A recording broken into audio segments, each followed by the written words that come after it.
नमस्कार, मैं हूं ममता सिंह और आप देख रहे हैं 24 प्रदेश की हुकूमत। चलिए शुरुआत करते हैं आज की ताजा तरीन खबरों से। जालौन कोंच में तेज धमाकों की आवाज के साथ बैटरी गोदाम में फटी बैटरियां।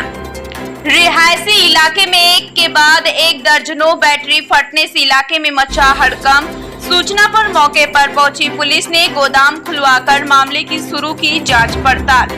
शुरुआती जांच के मुताबिक अवैध रूप से बैटरी गोदाम को संचालित कर बनाई जा रही थी।